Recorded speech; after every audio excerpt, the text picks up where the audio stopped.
everyone. I am Shweta, and we are here for GNST webinar series called Sustain Sparks.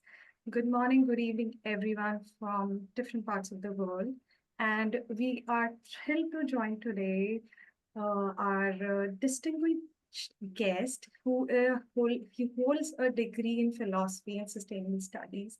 He has more than a decade of experience in sustainable industry, and he has a diverse skill in including ESG disclosures, net zero approaches, sustainable reporting, just to name a few.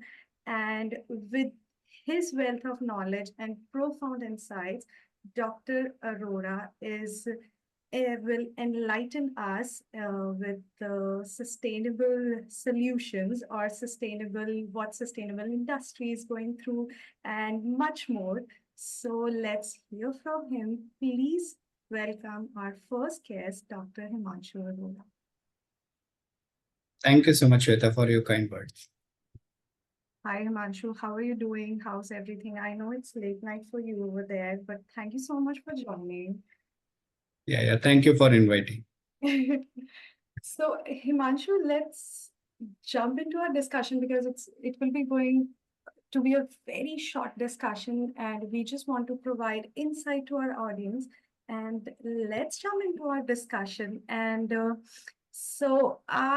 when we start discussing about sustainability, I know the first question that comes to my mind is what is sustainability and how its evolution happened, how everyone suddenly is talking about sustainability and sustainability reporting and how it happened. Yeah, Shweta, a very prompt question, especially asking what is sustainability, because there is a lot of debate on even now going on what does actually sustainability means. Even now the term ESG, people are contesting whether E is important, S is important, or G is important, or ESG as a whole set is important. Right. And sustainability definition as a whole also over the years has changed in terms of how people perceive the definition of sustainability. So it was when the term sustainable development was coined in 1987 from the book Our Common Future. Yeah. So that time it was mostly looking forward towards a environment, in mostly looking for the environment, because that time we came to know that effects of industrial revolution has a very bad impact on us, and it is because of anthropogenic emissions, because of human we are responsible. So but when we say as a corporate, so the definition again has taken a very big change now. So like earlier, the companies used to report their what we called as a sustainability definition. They used to just publish a section of environment, a small booklet or a banner or just a page on the name of sustainability. Right. That is supposed. So that is, yeah. So that is believed to be called a sustainability performance of the company. Later on, they also merged their social performance. Right. So it was some environment and then a part of social CSR projects or any projects which are mostly related to the community. So they have started again merging, especially the consumer brands and healthcare brand had started to perceiving the social value of their sustainability agenda as a sustainability definition.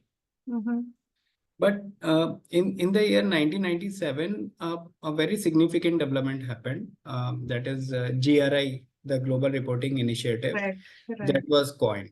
And actually, that is very important as a development, especially in a sustainability reporting context, because that was the first time when somebody took an initiative to standardize all the disclosures part. It was not a common definition was there. Right. So, and from 2000 onwards, the GRI started to actually started developing the indicators and parameters. So GRI developed from GRI, then GRI 1, 2, 3, and then 4, and now we are seeing GRI standards. And now as a GRI standards are developing, each and every indicators is developing as an independent indicator based on the stakeholder engagement and the feedback from the industry. But as a whole, the industry has also developed, along with the GRI definition, the industry has also started developing their sustainability report from social environment to now the economic and the governance part also. Correct, correct. So now when we call the sustainability report, there is no confusion that it will only have either environment or social, but it will have a combination of environment, social, economic, and also the part of governance. Governance, If correct. somebody is not having it, it means there is no confusion in understanding, but they are not disclosing it, or they have a different mechanism of disclosing their all other performance. Correct. Right. Well said. Yeah. I mean, I also remember when we started studying about sustainability, we often study all these bookish things, which definitely are important. But, we have three pillars of sustainability and then so many other things. But the social perspective was different and the corporate governance was different. But now, when I see all of these things have come together, so you cannot just study sustainability and ignore governance or environment or Right. social part of the society. So that's very important, and thank you for enlightening us with that. However, I also somewhere believe and want your opinion or your comment on that. Do you believe that initially when we have our great ancestors, I think we were more sustainably living. We have a sustainable lifestyle. But now, of course, industrialization is important and developing is important. But we are somewhere not, I mean, we are again going away from the sustainability and then want to come back as well. So, somewhere I believe when you were living a simple lifestyle, we were much living a very much sustainable lifestyle in terms of supporting the environment, the social aspect, animals, and everything. Yeah, Shweta, actually, this also even there is a lot of uh, uh, debate going on this field also. So there is a group called like-minded people which Mhm. support degrowth, hashtag degrowth. So they say that it's a time when we have to stop our growth and go back to the old time,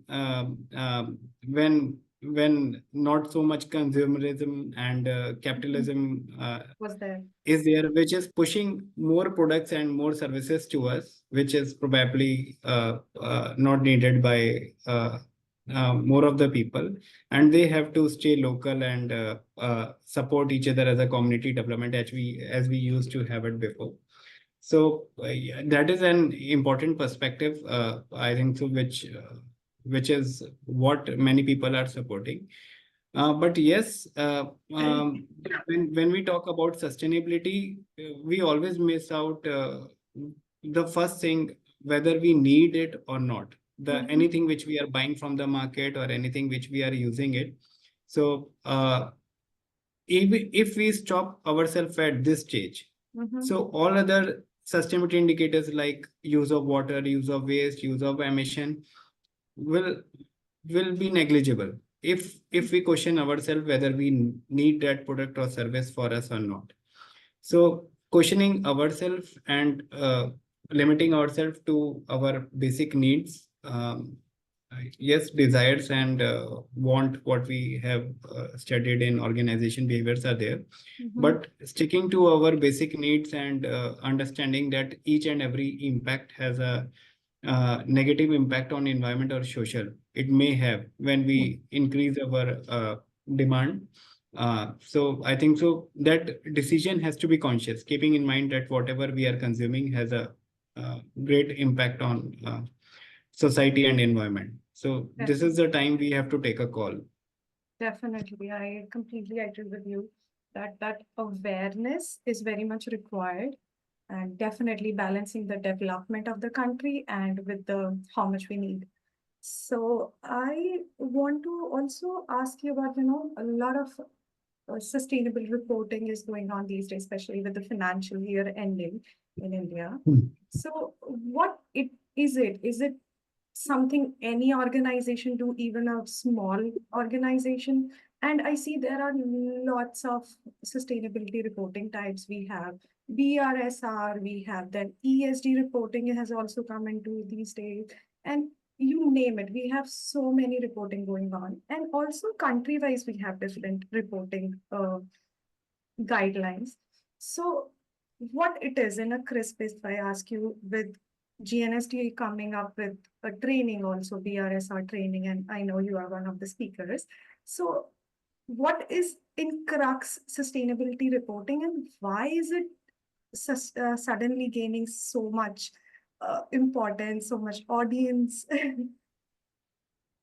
Yeah, Shweta. So, you rightly mentioned that it is gaining a lot of attention these days, especially sustainability reporting part. So, if we go into the Indian context, just for right now, so in India, mostly companies were doing reporting because it was voluntary. So they were following GRI guidelines and SDGs and other global indicators, SASB, and there are a lot to name. Uh, but recently, what happened is in 2021, SEBI has given a uh, has asked companies to start disclosing their um, to companies to start disclosing their sustainability performance on a very brief and very uh, detailed both format, which is called BRSR, Business Responsibility and Sustainability Report. Correct.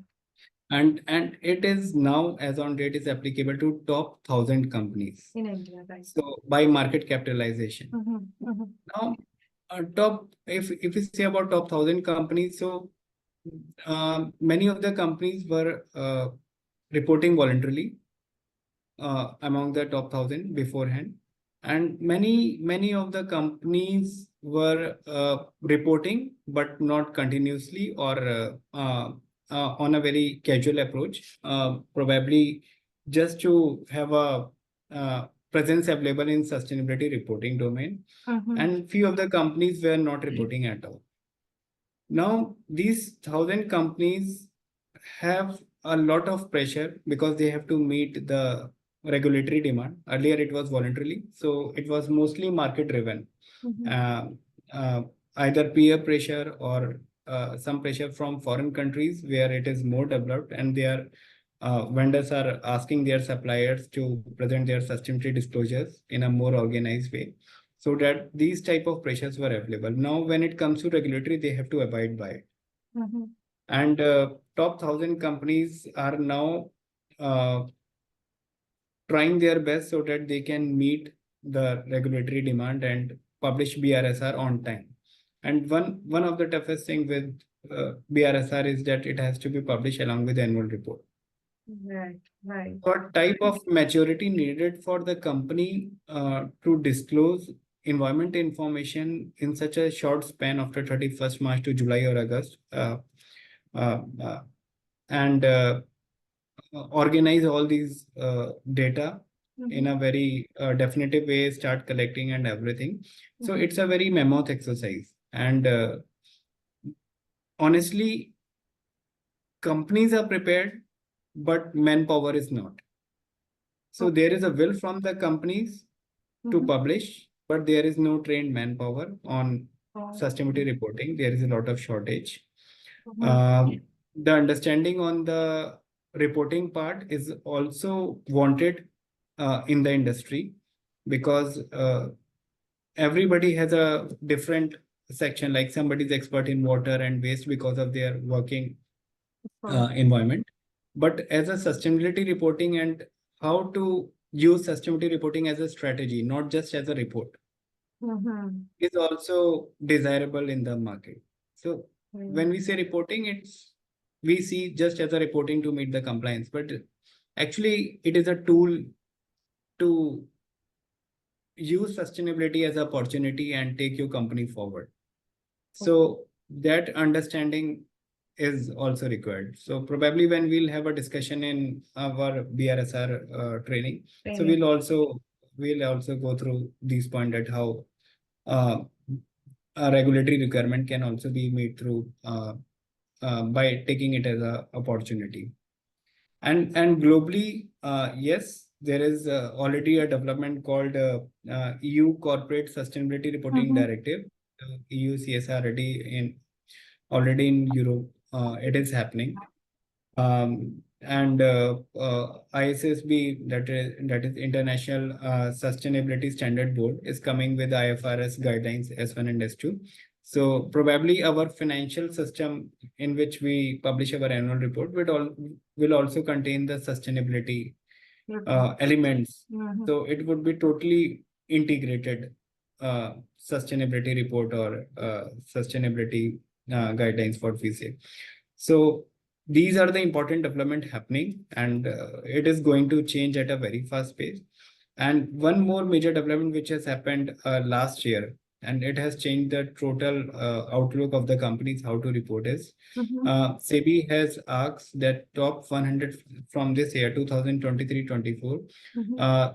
top 150 companies has to publish their BRSR by having a third party assurance, and that is a reasonable assurance. So it is more detailed type of assurance exercise, Mm-hmm. and very stringent in terms of other type of assurance which is limited.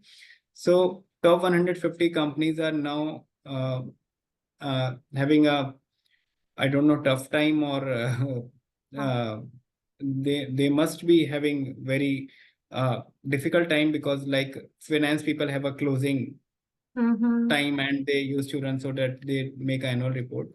Now the sustainability team is also this is their peak time, and same as a closing time, they must be working hard to publish this assured statement and assured data in a very time bound manner. Mm-hmm. So much of the things have changed in terms of sustainability.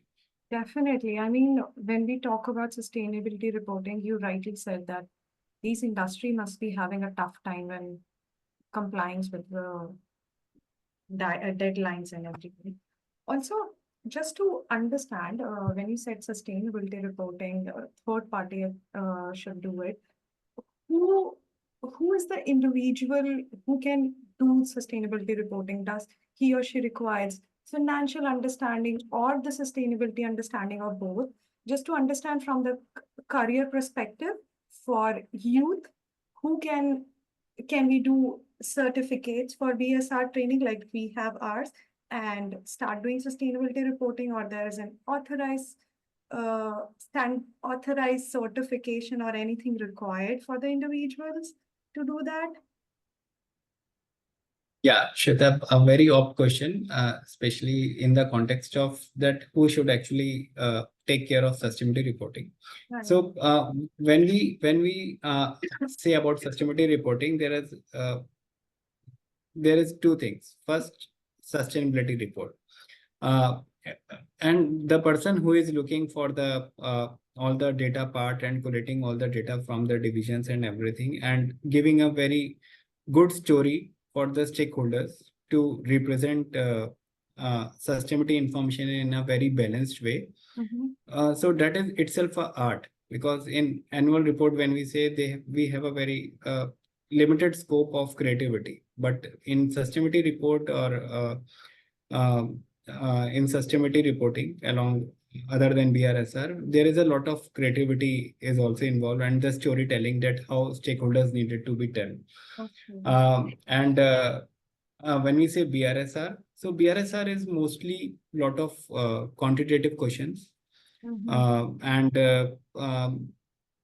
that is required the understanding of each and every element, because when we say BRSR, the person who is making BRSR should have a clear understanding of what is safety element means, what is the value chain, and how do you describe the boundary of your company, When we say water and waste, how accounting is done in carbon, water, and waste. Mhm. So the good understanding will have a minimum chance of any uh, uh, data mistakes happening while Errors, reporting. yeah. So yeah, so it is very important that you should understand what is required from the SEBI perspective and how your company is collecting the data.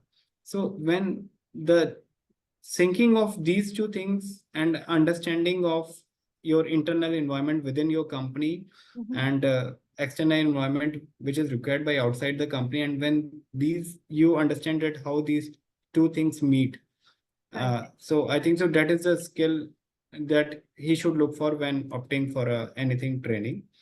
So like we mentioned about BRSR, so that time it would be more focused on what external environment is asking for from the user, and it is very essential for the person who is responsible for sustainability disclosures of the company. But we'll also go into the what are the challenges, the inside part, that how do you arrange your internal structures within the company so that they can sync well with the outside part. So I think so he whenever any company is going for reporting or sustainability report or BRSR, Mhm. he should understand well his company, and then the external environment, the regulatory changes and the voluntary things happening in his sector. So the understanding is important, and these type of trainings actually help people, especially in this current context, Mhm. when people are uh, very already working in some jobs, and they have been given an additional responsibility of sustainability right now, Right. because I told you it is evolving. So Right.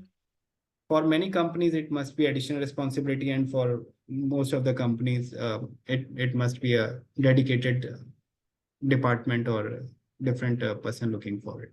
Of course, right. Because, yeah, definitely, I agree with you. And thank you for letting us, our audience also know that who can do this BRSR. And with that, I remember in our initial discussion, you said that awareness is very important for youth or for everyone in general. But with that, I just wanted to know how you think we, as an GNST, or we as an individual as well, can educate youth about sustainability, because our main focus at GNST, Global Network for Sustainable Development, is to educate youth on sustainability and peace.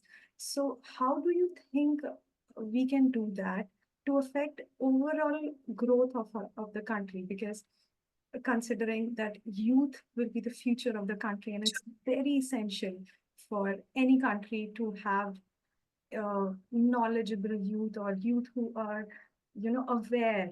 So what do you think, being a part of this industry for so long, what do you think we could have done or we can do differently? Yeah.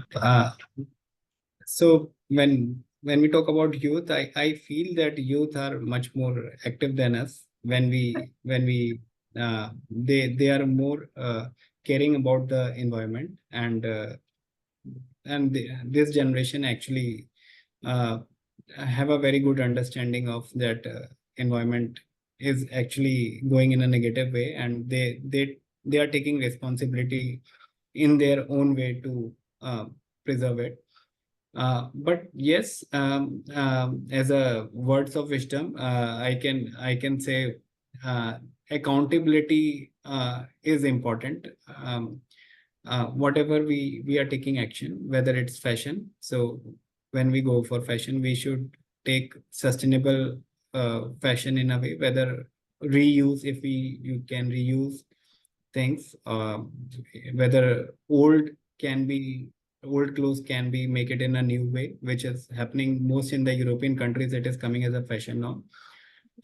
Similarly in food, consuming local food. So if we account ourselves, and while traveling, if we use public transport. So basically, the government of India has also come up life initiative, lifestyle for environment. Mhm. So all these things are part of it. Mhm. But understanding the impact of our own action is very important. And we are in the generation where Greta Thunberg is fighting uh, amongst big corporates for taking a stand on climate action. So Yeah. things are happening fast, and I think so. Youth, like when we move, we take we calculate how many steps we have today, 10,000, 20,000, and we take accountability of our action on how many steps we are doing. Similarly, on environment terms, it is very important to capture in numbers how accountability. If we are traveling by car, there are a lot of tools available freely on internet. It's important to calculate, so Mhm. that next time when we take a decision, it should be the uh, knowingly conscious decision, not as unknowingly that public transport is good or bad or car is good or bad. There is no debate on it. Mhm. First calculate and see your impact and then make a decision. Right. Don't go on generalization, because the context may differ from country to country, from city to city, and from localities to localities. So the impact matters when we start accounting our impact.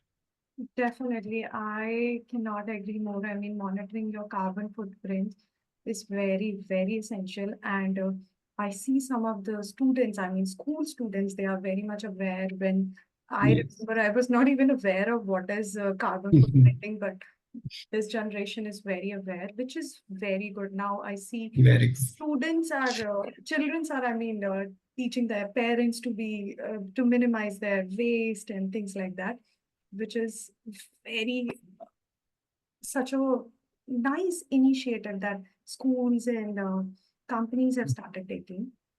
So yes, and with that, let's come to our next question and understand what do you think are the best practices within a company when it comes to sustainability and yes, with your experience and everything, what do you think would any company do?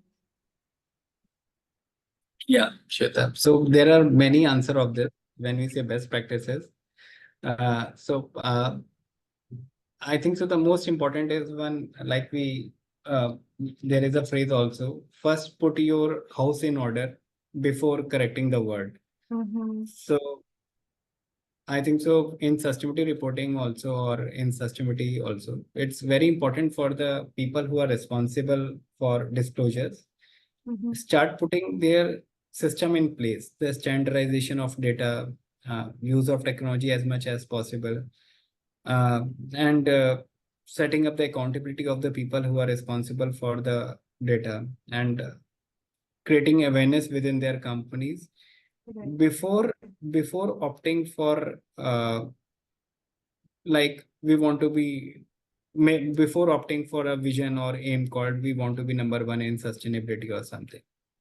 It's very important to understand and first put your company in line, each and every employee in line, that why we want to be number one and how can we do it.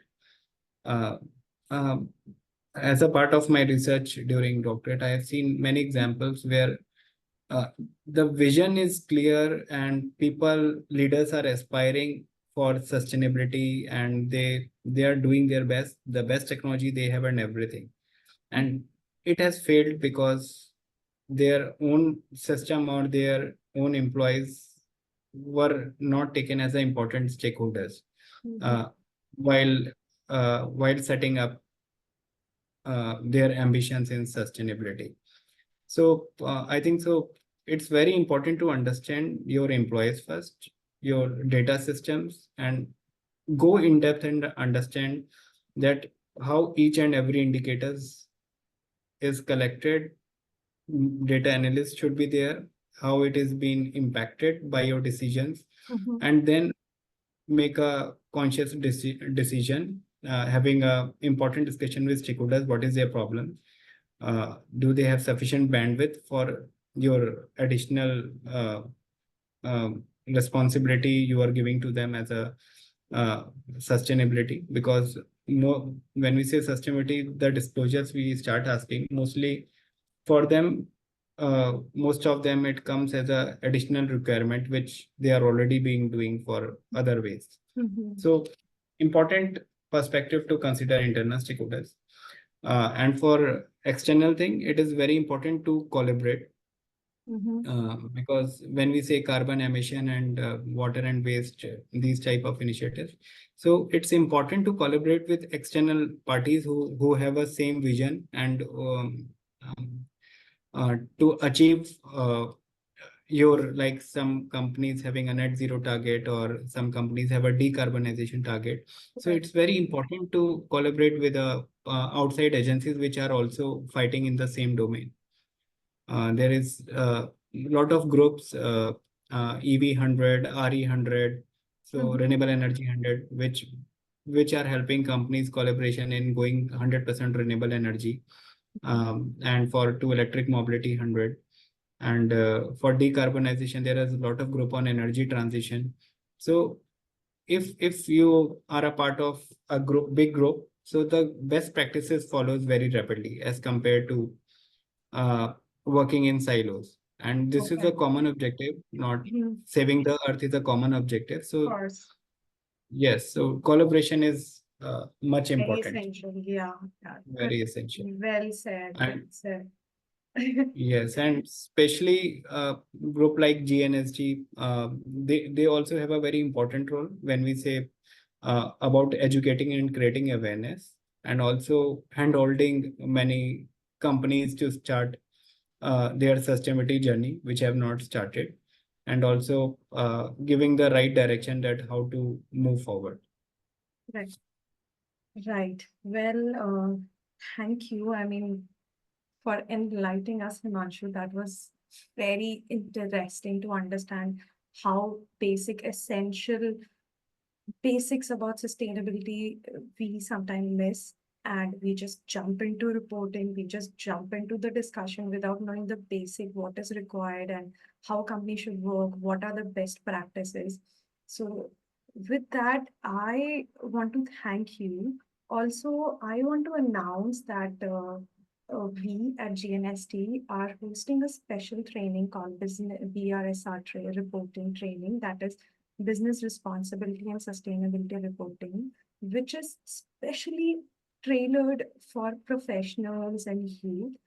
So, as you have already heard from Himanshu, that how important BRSR is, and it is introduced by SEBI in India in 2021, and now it is mandatory for India's top 1,000 listed companies. And you can register, you can click on the link which will be up in the description. And we have this training module designed by the professional, and we have experts. Of course, we have Himanshu, and we have two more speakers who have a great experience, and we soon will be having a discussion with them as well. So go ahead and join. And thank you so much, Himanshu, for introducing our audience what BRSR is and why we want to do this. Thank you, Shweta, for having me. It was really a great discussion. Yeah, it was. So see you, Himanshu. We'll catch up again on WhatsApp or call. Done. Good See night, you. Bye. Himanshu. Bye. Good night. Bye bye.